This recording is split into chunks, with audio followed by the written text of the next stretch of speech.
Isinusulong ni Senador Bam Aquino ang pagtapyas ng VAT. Sa pamamagitan ng kanyang panukala, mapapababa umano ang tax mula 12% patungong 10%. Layunin nitong maibsan ang tumataas na gastusin ng mga manggagawa at middle class sa gitna ng pagtaas ng presyo ng bilihin at langis. Yung transport sector, yun ho yung talagang natatamaan. The second are agricultural workers, farmers and fishermen. Kasi alam natin, kung kulang yung tulong sa kanila, either bababa yung production and nakakabahala.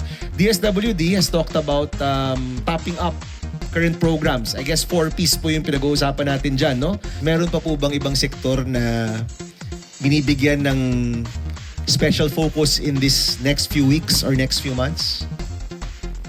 Wala na. Yung fourth, of course, is yung napakalawak na middle class, no?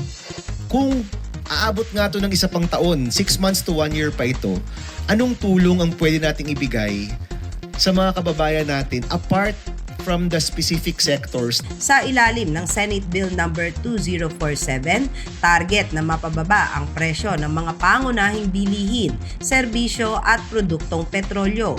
Ayon kay Aquino, magsisilbi itong agarang tulong pinansyal at magpapataas sa tunay na halaga ng sahod nang hindi na kailangan ng salary increase.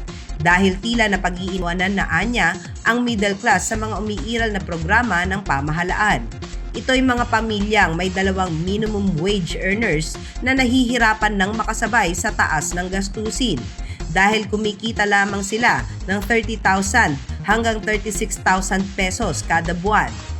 Ang 2% na ibabawas sa VAT ay idinisenyo para lumikha ng ripple effect sa buong ekonomiya mula groceries hanggang pamasahe at kuryente.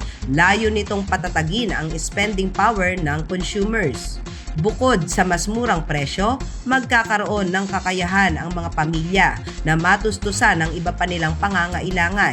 Ito'y makatutulong naman sa mga lokal na negosyo at sa pagpapasiglan ng ekonomiya. Agaran ang ginhawang hatid nito.